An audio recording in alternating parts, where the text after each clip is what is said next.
Welcome to the Movement and Performance Podcast. My mission is to help people get stronger and healthier through the power of movement, especially here in New York City. In this episode, I sit down with Angie Romero, a New York City physical education teacher and founder of Borough Boarders, an organization dedicated to help riders cut costs and make new friends in New York City. Together, we talk about a range of topics such as what are the best mountains on the East Coast to what you need to get started. This episode is built for beginners, but there's a couple of gems in here for seasoned riders as well. Without further ado, let's get right into it. We're on. Yeah, let's go. Thank you for coming on today. I've been dying to do an episode dedicated to snowboarding in New York City because I hear, different people say that you can't snowboard in New York or it's not a good place for outdoorsy stuff. And to start off with, do you think snowboarding is accessible for people in New York City? Is it something that people could do? It's, that saying where it's like, where there's a will, there's a way. Yep. So you definitely do have to put in a little bit work when it comes to accessibility, because it's not like you can take mass transit and say, oh, I'm already here on a mountain. Like the closest mountain to us is in Jersey. And that's still like a little bit over an hour from the city. So sometimes in regards to like accessibility, it could be a little bit more difficult. Also, depending on what area you're in, So that makes it a little bit more difficult. And then people who live a little bit closer to like the Bronx, and if you have a car, that's where it becomes a little bit more accessible. So I guess it really depends where in the boroughs you are, where in New York City you're from. They do have buses that go up though, right? Yeah, so I know there's a bus called Override, and they're really great. They do buses every single day. They give out drinks, it's all about community, getting together. They do discounted lift tickets, and then it's kind of like a package. So what's the closest mountain to New York City? To New York City, it would be Mountain Creek. And that's what, I think when I went it was an hour 30? Yeah, it's an hour and 30, an hour for some people. I know some people that live right across from Jersey in the city. It takes them about 40 minutes. Right. Right, depending where you are. I'm all the way in Brooklyn. If you're up in Manhattan, you'll get there faster. Yeah, definitely. Right. Also, it depends on what time you go. Right. So, the timing also is important. But the cool thing about Mountain Creek is that it's open all day. Depending on when during the season, you have your morning session, you also have your night session, which is very cool about Mountain Creek. And what about, so if you wanted to upgrade from Mountain Creek, let's see, are there different levels to this? In my mind, I'll tell you what I think, and then you tell me, because I'm bringing you on because I feel like you're the snowboarding expert here. I go 2 to 3 times a year type of thing. You're 2 to 3 times a week. Every time I look at your page, you're somewhere, right? But so I think Mountain Creek is your beginner, and then also even maybe Big Snow. We can maybe talk about that in a minute. Yeah. But and then from there is more almost like your Hunter Wyndham, maybe 2 hours and change away. And then from there you have your 4-hour trips to Vermont, your Stratton and Killington and that kind of vibe. And then the next level on top of that, I think of upper Vermont, your Jay Peak, and then maybe even approaching Canada and stuff. Yeah. That's my mindset. Am I missing any spots there, or what do you think? You also have Pennsylvania. So okay. Pennsylvania is pretty accessible if you have a car. It's not an hour and a half, but it's not 4 hours, Okay. So you have so if you're an Epic pass holder, you can do something like Big Boulder. You could do Jack Frost. So those are 2 mountains together. You can also do, if you're on Ikon, you could do Camelback. That's also in PA. You could do Blue. So those are a little bit closer when it comes to the PA mountains. And then you're right, you do have the New York mountains. So you have Wyndham, Bel Air. You also have Hunter, which a lot of people go to. And even if you wanted to go up a little bit higher, by Lake Placid, you have Whiteface, which is an awesome mountain. It's really, really great time over there. I've never been, actually. That one's been on the radar. Oh, it's so great. Every year they do a Santa outfit thing where if you dress up as Santa, they give you a free lift ticket. Was and it's that there? amazing. You told me about that one. I thought were there more than one mountain doing that, or is it just them who usually? I mean, from what I know that there's smaller mountains that kind of do little things like that, but that's like a big mountain that it's like they do it every year, and they have like 500 to 800 Santas just riding. It's so funny. That is good. So, which is your favorite mountain? My favorite? Within proximity to New York City. I guess when I say that, you could, I don't know, take it as you see fit, because it seems like you can drive a little further than the average person. Well, I do want to say that like when I first started snowboarding, my home mountain was Hunter. So it comes on the Epic Pass. I know the Epic Pass is a little bit cheaper than the Ikon, and it's just a little bit closer than other mountains. It was between Hunter and Jack Frost, because those are the two mountains that I really learned on. Like when I first started, I didn't have any snowboarding friends, so those were the closest mountains, and not only the closest, but also I feel like they were more like beginner mountains and a good place to learn. I know you said Epic and Ikon Pass. Most people watching today are going to be beginners who are interested. They might not know what that is. Can you maybe majority, there's plenty of different passes. You have your regular mountain passes. So if you're close to a specific mountain, you want to just stick to that mountain, then you can buy a pass for that specific mountain. However, if you want a little bit more variety, then you have the biggest like pass holders are Ikon and Epic. And the difference between the two is Epic buys out all of their mountains, and they run through like Vail Resorts, and Ikon partners with mountains. So the difference would be with Epic, you get unlimited days at a lot of different mountains on the East Coast, West Coast, literally across the whole US. And then you have certain amount of days at certain mountains, and then unlimited amount of days. I believe it's about 14 mountains depending on what pass you get. And then there's level to those passes. So for Epic, you have your Northeast pass where you're only doing Northeast side, but it comes with like blackout dates. So if you're someone who gets off on the holidays or like follows like the school schedule, you might not be able to ride those days.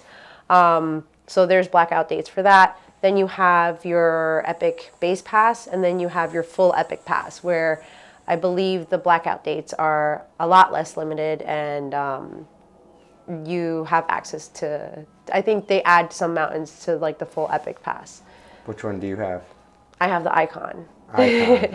So the Ikon, same concept. You can buy a 3-pack with the Ikon, which I believe is about $400. Which, I mean, honestly, if you're going 4 times for the season and you're pretty new and you're not going to be going every weekend, I think that's like a really great starter. The mountains are a little bit further than Ikon, which is why I did Epic for many years first, and then I switched over to Ikon this year. But it's the same concept. You have the 3-day pass. Oh, sorry. Yeah, I don't remember if it's 3-day or 4-day pass, but it pays for itself. Then you have the Ikon base pass, and then the full Ikon pass, which the full Ikon pass, you have 0 blackout dates, and you have access to more mountains. And the partnered mountains, you have 7 days, versus with the base pass, you only have 5 days at those partnered mountains. So although the unlimited mountains is a little bit further, I just feel that it's just different, you know, like in Vermont, your Mount Snow would be your Stratton. And for New York, your Hunter would be like Wyndham. So, you know, those are just like some things to keep in mind when it comes to like choosing a pass. I usually tell beginners to stick with the Epic because they have hefty student discounts. If you're a nurse, you get a discount. And the mountains are closer. That you have unlimited access to all of them, and it's cheaper as well. So, I mean, I usually push all the people that I know that are just starting to get into it to usually stick to Epic. How many times do you think someone would have to go for it to be worth it? At what point is that, like 2 times, 3 times, 4 times? I mean, at a minimum, meaning because you could go as many as you want. Yeah, But, I mean, like each year the passes increase by like 30%.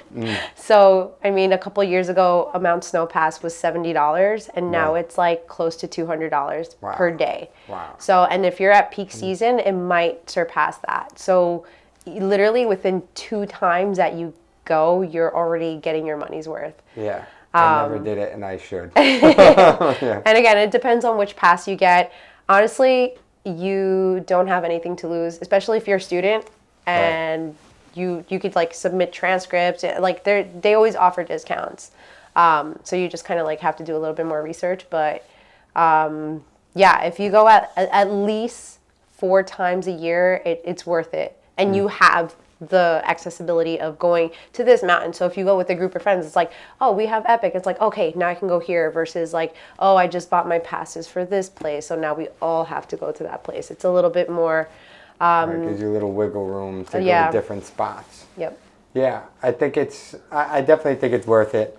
I haven't done it because I think I've been taking my nephew a lot recently. He's a little newer than they were my brothers, and we were doing a lot of Mountain Creek stuff. So we got like the triple play for Mountain Creek, and I thought that was great. He's getting good now, though, so I think we're ready for Epic, and then eventually we'll have to upgrade to Ikon. And apparently that's the direction to go with all of this. But so, all right, so if someone's going like 4 times a year, and they could even go back to back, right? Because you could go Saturday, Sunday if you're making a weekend out of it. So it doesn't have to be 4 separate trips. It could be, even if you went 4 days in a row, technically that would be, right? If you made one big trip out of it, if you happen to be a teacher like us and you're off on the break and you take like it's definitely opportunity to go or whatever. A good time to do it during that time. Although you did say there could be some blackout dates to look out for, but I guess depending on the pass you get and whatever. Yeah, I mean, I do know like other people that are not teachers, and they're able to ride during the week, which is the best, because when you go on the weekend, everyone is off, like the kids are off, so there's just like so much traffic. And because snowboarding isn't like, it's been around since the 60s. Yeah. But now like more people are getting involved. I've noticed like a spike in snowboarding like after COVID, and so the traffic is definitely there. But when you go during the week, it's a beautiful thing. No lines. Yeah. Now, I would never recommend this, and I don't know anybody who would do it, but apparently some people take sick days and go during the week. I've never done this before, though. Just in case anybody's listening, but I've heard of some people that have done that, and it's so worth it. I mean, I've it is the winter. People do get sick sometime during the winter. So if you just happen to take a sick day and you just also happen to be on the mountain, like a bit of fresh air might be good. I could make an argument for mental health, right? They have forest bathing in Japan, and this is like mountain bathing. And you're right. So if you're in nature, there's actually something healing there. I know it's part funny, but actually kind of part true. Sometimes you need that mental break. And a little mountain bathing could be good. That's just what I'm thinking. But all right, so there's ways to get on the mountain. If you're a beginner, another little piece of advice is like, or question for you is, how long would it take for someone to get good? Because I know some people, and obviously that's going to range, but just some people think they're going to go on the mountain the first day and just like be really good and have a blast. Any thoughts around that? Oh man, then you're gonna be in for like a rude awakening, because literally like your first day, you're probably gonna be falling so much. So I definitely recommend knee pads, and you can get like super cheap knee pads. Order them on Amazon, like even like volleyball knee pads, like totally fine. Just something to like protect yourself, like butt pads as well. But you're just going to be falling. I remember my first day, and I'm like, well, I skateboard, so this should be fairly easy. The next morning, my body, and it was like mostly my forearms, because of how many times I fell and I lifted off the ground and I was pushing. I was like, oh my gosh, I thought my legs were going to be sore. It was just my forearms. So it's very straining, and it's definitely, it could be very frustrating as well. So I mean, and some people pick it up super duper quick. I always suggest a lesson. Always. Like, a lot of people get turned off by the lesson because of how expensive they can be. But if you do have a friend that's like willing to take their time to to focus on you and teach you, like, you know, your toe edge, your back edge. I think I highly recommend it because that could literally make or break your experience. Yeah, I agree. I tell people all the time, like, expect that first day to be a learning curve. And even myself, people think, oh, I'm an athlete. No, I'm going to pick it up better than the average. But what people don't realize is there's carryover between the skills that you're doing. So meaning if you run, jump, and throw in one sport and you run, jump, and throw in the other sport, or whether you do ultimate frisbee or football, like there's some carryover. So now you think, oh, but I picked up football easy. I picked up both. But no. There is no sport. Even skateboarding is the closest thing, but still not the same because of the way that the carving is on the board. Oh yeah, no, I was like, oh my gosh. Yeah, you don't, I mean, skateboarding is that one sport you face sideways, but very rarely do you, you know, in surfing and stuff, but, you know, very rarely do you face sideways, do you face in that direction, do you have your foot attached to the board. So it's going to be a challenge, and I tell people, though, enjoy, like, the whole experience. You know, you're in a nice town, maybe, there's a nice fireplace, the little cabin thing, the saunas, the jacuzzi, like, the whole winter experience. Like hanging out with friends and doing all that stuff. Enjoy that whole experience. Understand it's going to be tough. Kind of, you know, put that in your mind. And it'll take a couple of times. I usually say like 2 or 3 times. I mean, I don't know your thoughts, but and before you start to really, you know, get that swing of it. And yeah, what do you think about how many? I mean, if you had to guess, I would say, I think it's more about like consistency. So if you go, let's say 5 times within a year, I mean, by the 5th time you can be locked in. Right. But if you're someone that goes, oh, I'm going to go twice in one season, and then, oh, I've snowboarded before, and you go the next season, and you're like still like relearning again next year. Yeah. So I think it's just more about like how consistent you plan to be. And something I've noticed with some of the people I've taught is the people who stay consistent with it, but like closer together. Like let's say, for example, they go once every week within a month. Like they've progressed a lot faster than people who go once every month. Yeah. So I think it's just a consistency in between when you go that can really kind of like say what, like how you progress and stuff. Do you think the work is worth the reward?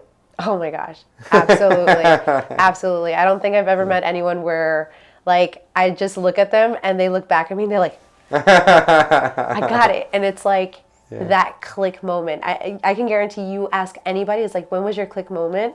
And their face is going to light up because it's just that feeling of accomplishment. And again, like snowboarding it's not just like the physical part, but it's also like the mental and emotional part that like you fell down so many times, but you still got back up. It's like once you're at the top of the mountain and you have to make your way down. Like there's no way you're going to walk from the top and then make your way down by walking. It's one that's like super duper dangerous. So it's like now you have to like change your gears and just be like, oh my gosh, okay, I'm gonna get this. And like when you get down, like although it might have been frustrating, it might have been hard, like you're gonna look back to that first day and you're gonna be like, wow, this was absolutely worth it. Like I'm glad I stayed on my board and I kept going, because that moment that it clicks, that moment where you progress, that moment when you like add new tricks to your bag, oh man, like I can't even explain like how happy it makes me to see people progress, and even myself as well.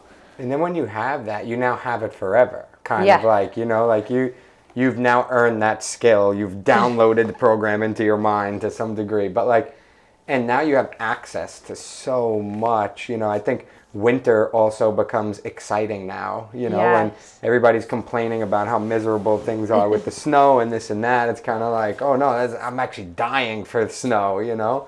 So, you know, I definitely think it's worth it as well.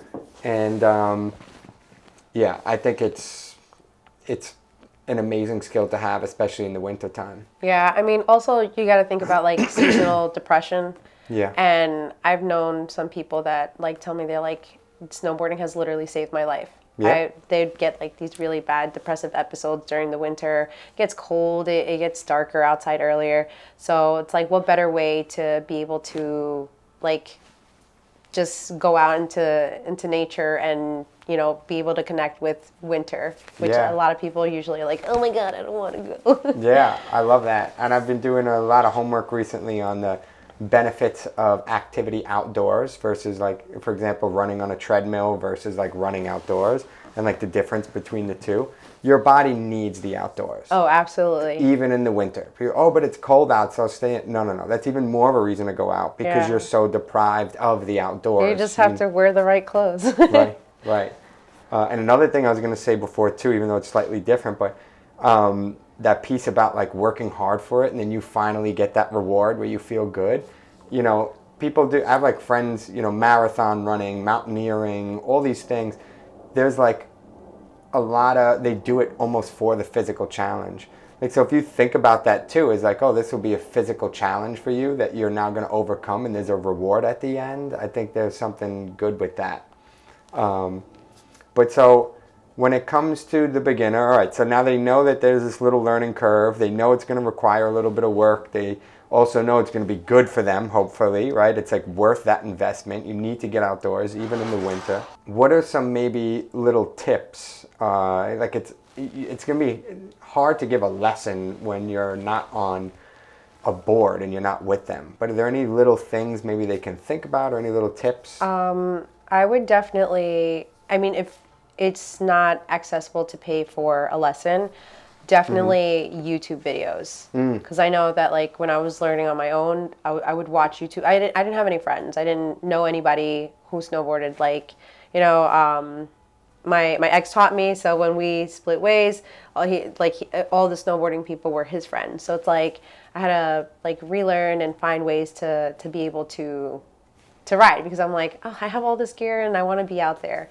So the YouTube videos helped me out so much. It like helped prepare me, like learning the mechanics of the board, learning how to put it on, how to take it off, and yeah, like just being a little bit more knowledgeable about it if you're going on your own or things like that. How should people dress for the mountain? Yeah, I guess it depends also, like you know your own body, so definitely like a base layer, so like leggings, tights, you want a top. Something moisture wicking too. Oh, absolutely, like yeah. Smart wool is my favorite. Yeah, so you have smart wool, any dry fit material. Yeah. Anything that's moisture wicking, because if you sweat and then it does get a little bit colder Like on cotton. the mountain, oh, forget about it. You're going to be freezing and Yeah. like you're going to be cold to the bone. So anything moisture wicking for your bottom base layer, for your top base layer. And if you're someone who runs a little bit more cold, you could do also a mid layer. So like a little bit of a heavier sweater. I love wearing bibs. So as my actual snow pants, so I don't get snow in my pants. Especially if you're a beginner and you're going to be on your bottom a lot, it's really important to be able to like cover up, because if the snow gets on your skin and sometimes you don't realize because you're moving so much, and when you're learning, oh my gosh, you sweat so much because you're moving your body more than it has to. Yeah. So moisture wicking socks, nice, good hefty socks. It's good to invest in that.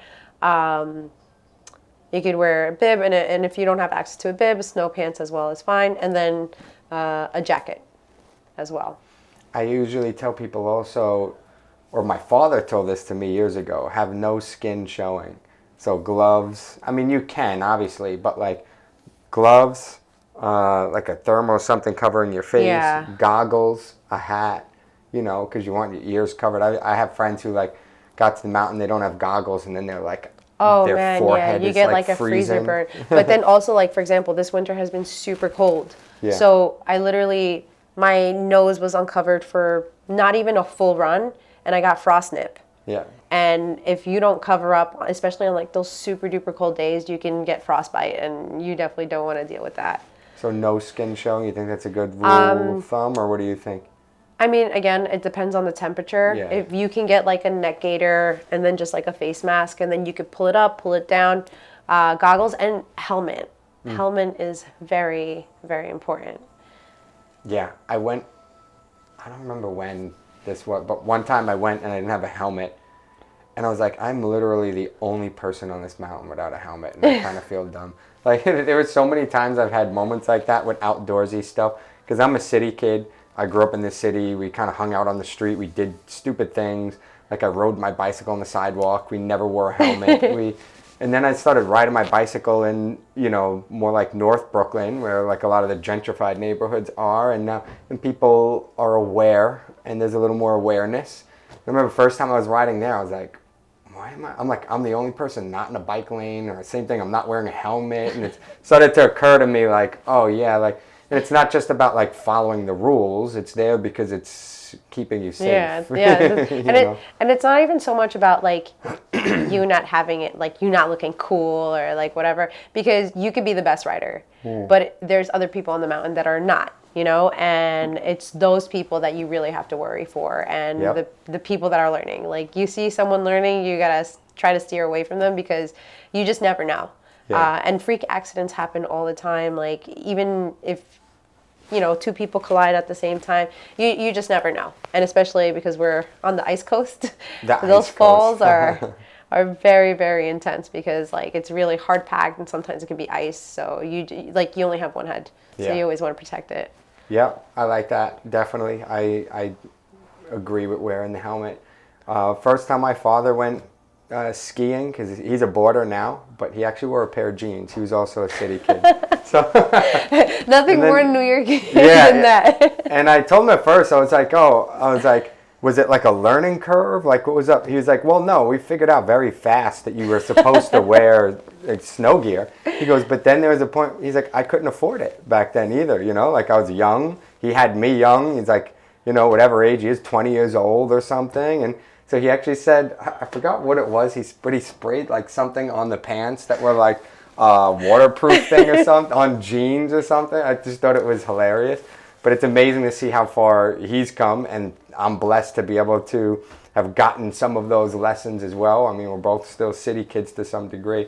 But yeah, how you dress is super important. Yeah. Wearing that helmet, super important. All that stuff, you want to do it. Yeah, and I know like sometimes like people look online and they see all these like different gears, and they're like, oh my gosh, $600 for a jacket, like $700 for a bib, or like snow pants. But honestly, if you just like look on Facebook Marketplace, that's like the easiest thing. And then like when you reach out to all these different communities, there's always people swapping and trading. Like people who want to advance their riding, they're done with their beginner stuff, like, hey, you know what, take this whole kit for $250. And that's like, wow, like you're not Shaun White. You're not going to be doing a flip and a 360. You're not going down a half pipe. You're learning, right? I'm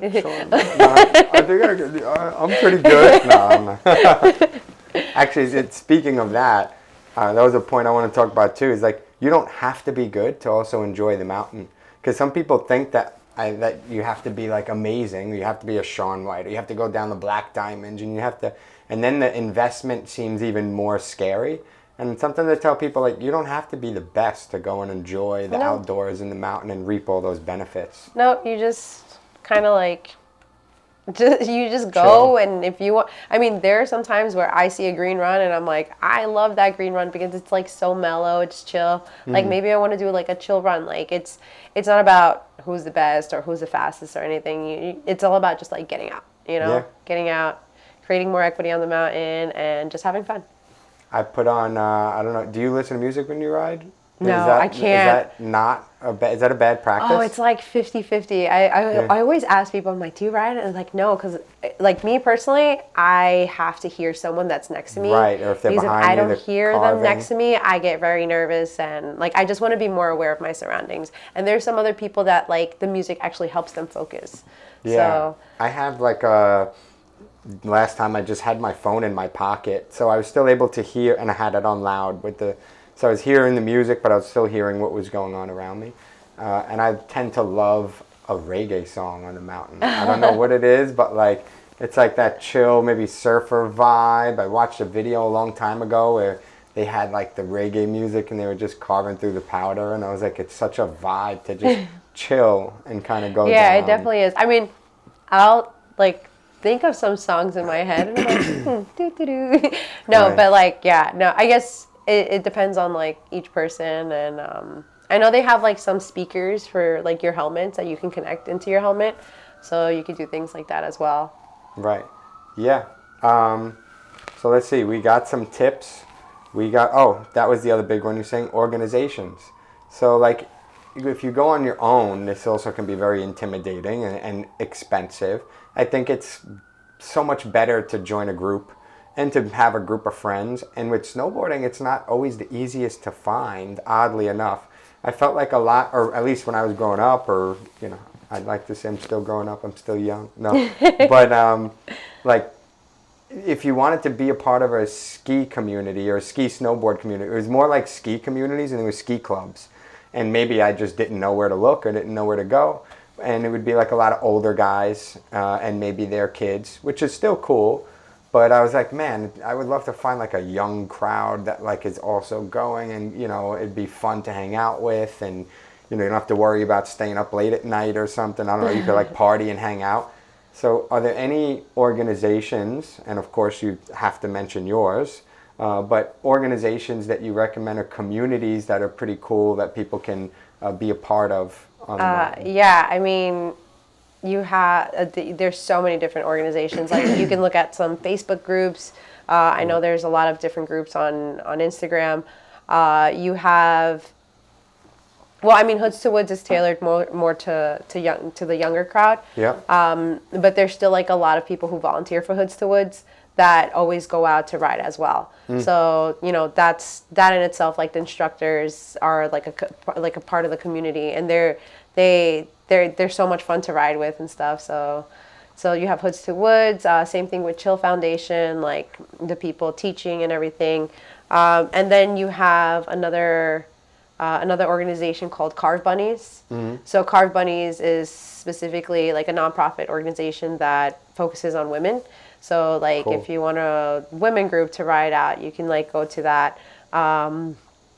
You also have Streets to Slopes, which that one's a little bit newer to the community, where you go from the streets to the slopes. And so my friend Brianna, she runs that organization. She like tries to get people together. She's more based on like epic mountains. And then I'm trying to think of like any other ones. Borough. And then you have Borough Boarders, which I started a couple of years ago.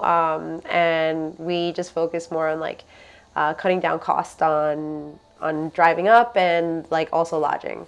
So, and it was also pretty cool. I noticed from following you, there's also a lot of these organizations. Oh, another one was like Dominican Riders or something.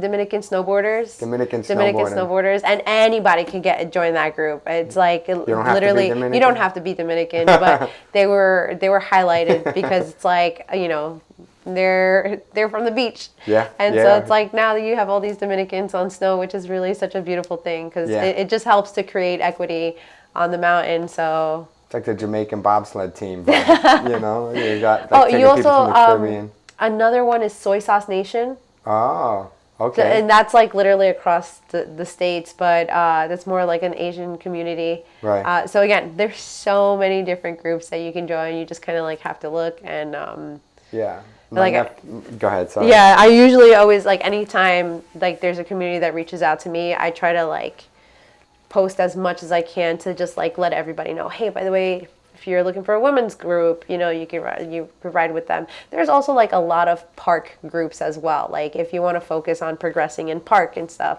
I know you have and by park you mean terrain park. Sorry, yeah, so terrain park. Just so the beginners know. Yeah, so terrain park, like, doing rails, jumps, boxes is what they call like the flat rails.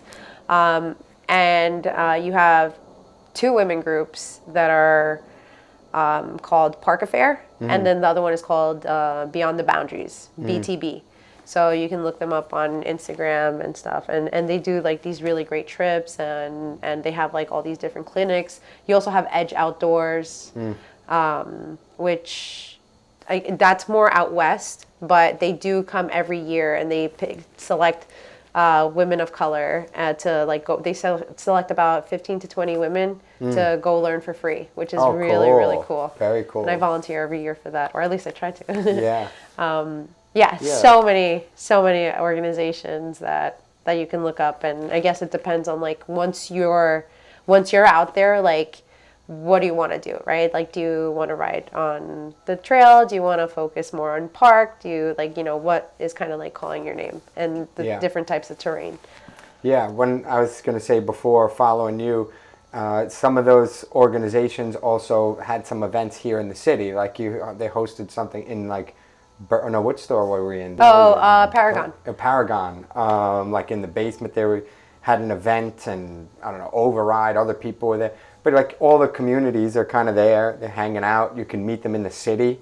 So I got to meet a bunch of people that you introduced me to, and everybody was super cool. Like, these are definitely people I'd be like, now that's who I want to hang out with on the mountain. Like, you know, everybody was cool. Everybody was good energy. Everybody looked like somebody I would want to hang out with. So, like, yeah, I think finding a community like that can also be beneficial, because now it gets more exciting and you're all getting, you know, excited together. I know some of them even did a run-in when we had the snowstorm recently. What was it, Fort Greene Park or something like that? Or, oh yeah, snowboarding right here in Brooklyn.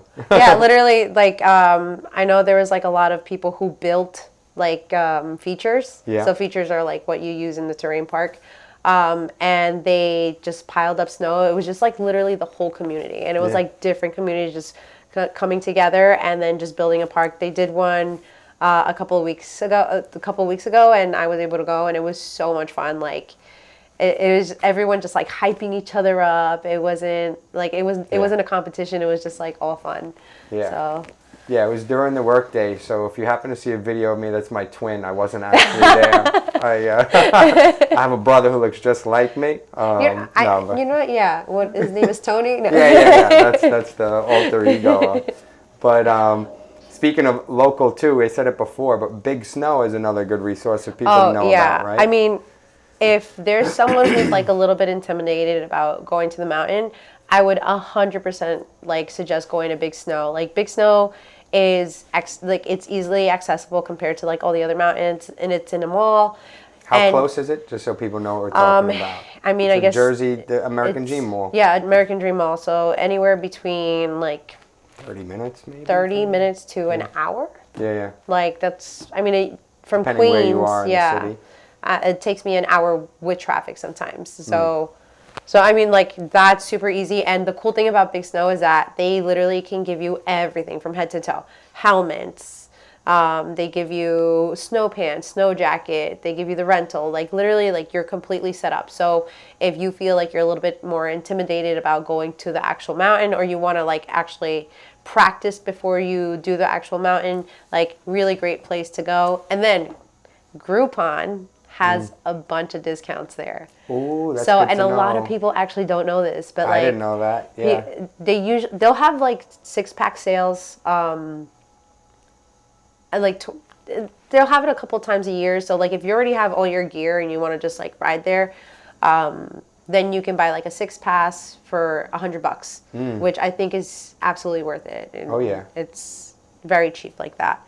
Yeah. However, if you miss that sale, then you can go on Groupon, type in Big Snow, and it'll give you like different like passes for the day. You can do like a full rental. It comes out to like $40. Yeah. So I mean, and for a first time, that's probably the best place to start, because you're going to be falling a lot anyway. So like, it's not huge. You don't need it to be huge, because you're not going to leave the bunny hill in another place anyway. So and you're also not riding 8 hours for the day. Right. Like, I think out of people average, I think maybe 2 to 3 hours out of the 8 hours that they're on the mountain sometimes.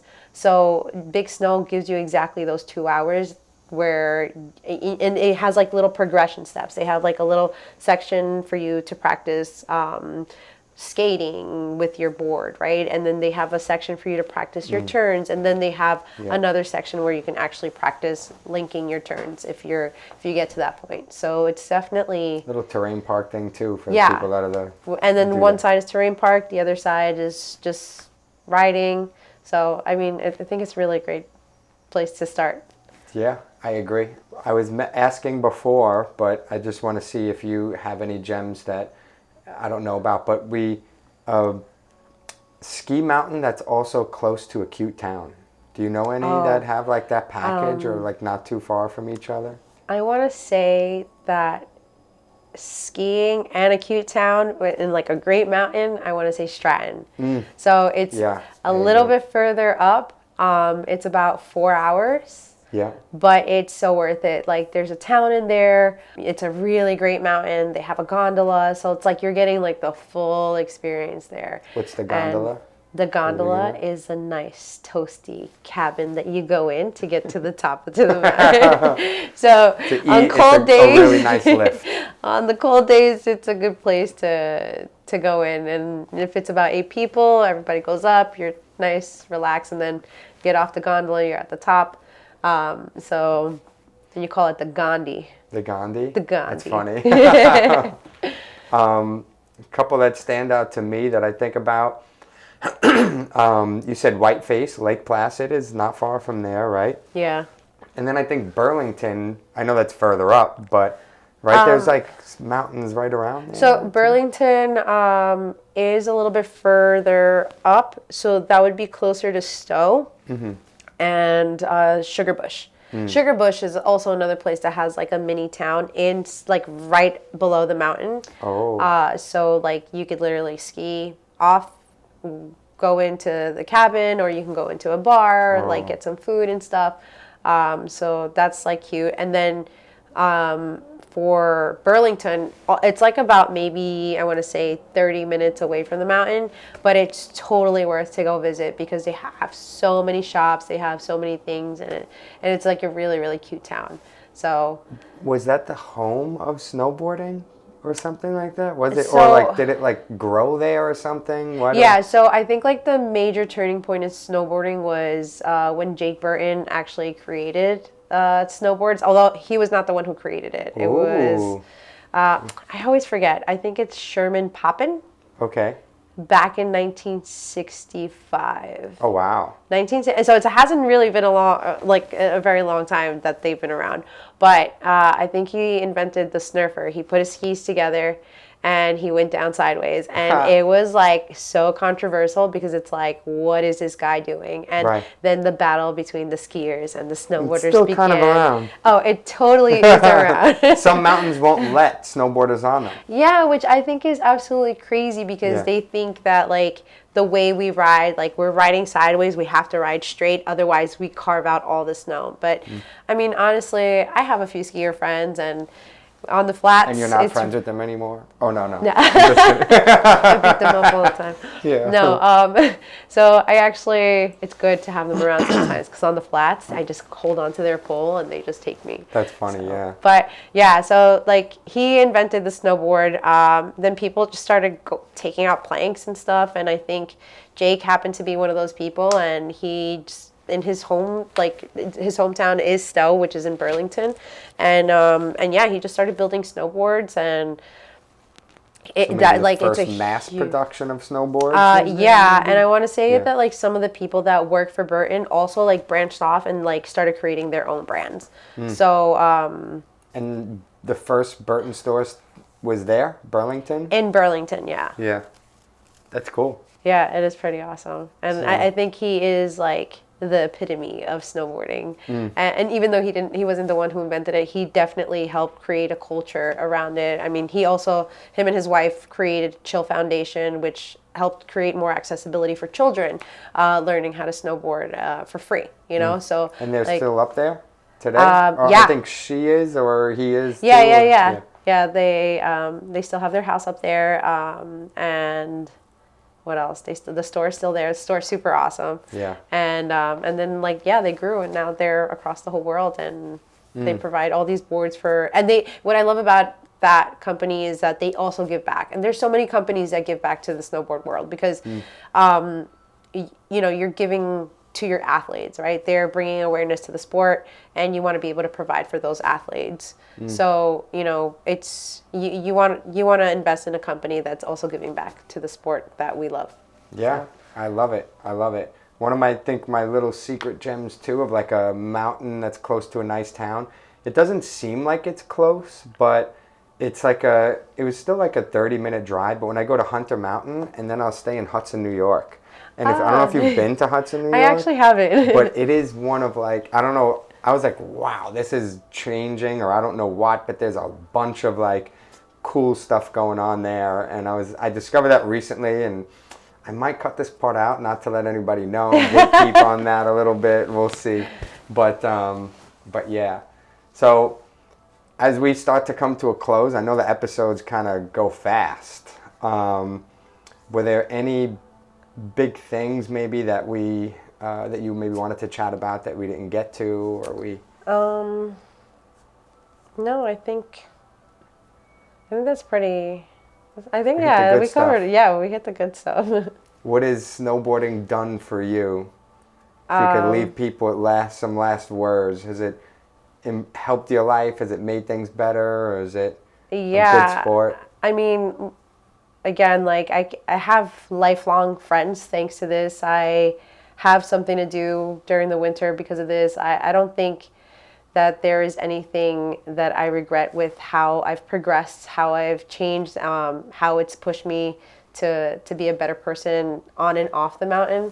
So snowboarding has given me so much, and I don't think I can't even imagine my life without snowboarding, because like I think about how much it's given to me that like I just want to give back to it, and it's just like this cycle of just love on the mountain and stuff. So it's just, yeah, I mean, anybody, and I hope that, you know, people who decide that like this is something that they want to do, that they have that experience, that thrill of like, oh my gosh, this is what snowboarding has given to me, like how can I give back, and you know, how can I pay it forward as well. So How can people follow 5 Borough Boarders? It's the Instagram and stuff? Yep, on Instagram, 5 Borough Boarders. Boroughs, as in like the boroughs. Yep. Like BOROUGH, not BORO. Because That's people get that actually confused. good. Yeah, that's a good thing to mention.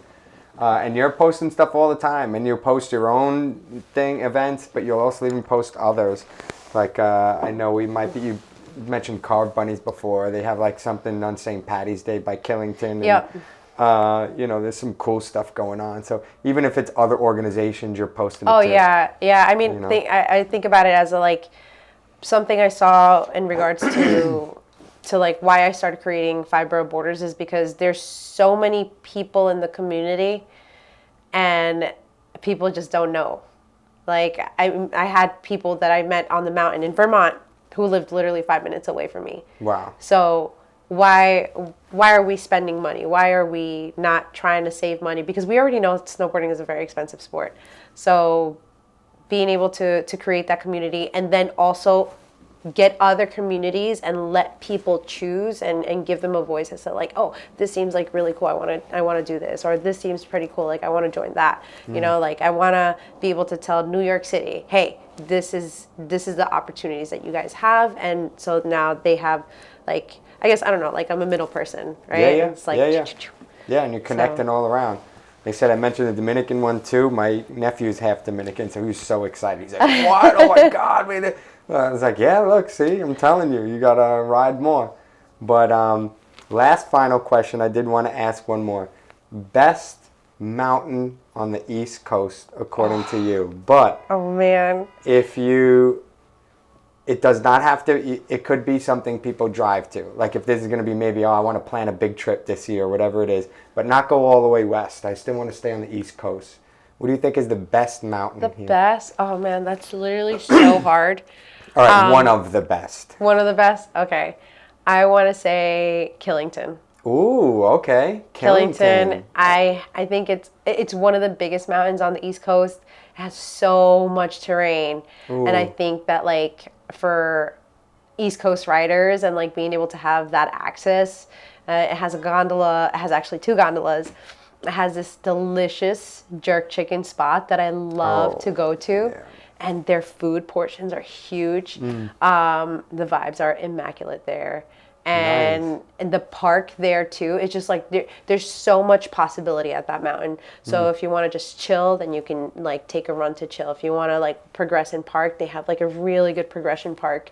It's relatively close. I think in regards to like the mountains that are closer, it's like that midway point, you know? So yeah, Killington has my heart. Ooh, Killington. And we'll be there in a couple weeks. Yeah.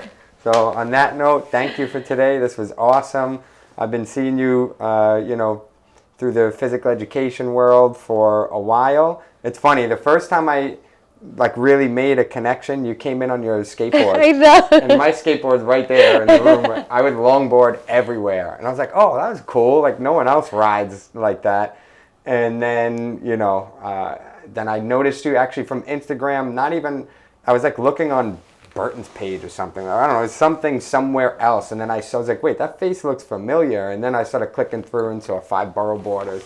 I was like, no way. And so, it's cool to see, as a physical educator, you're helping people move. You've been doing that for many years. We get to connect through that. It's cool to see that you also have this, where you're kind of taking it to the next level. Yeah, so. I mean, New York City's big, but I like when you put it in retrospect, the community is small. Yeah. And that's the beautiful thing about it. Yeah.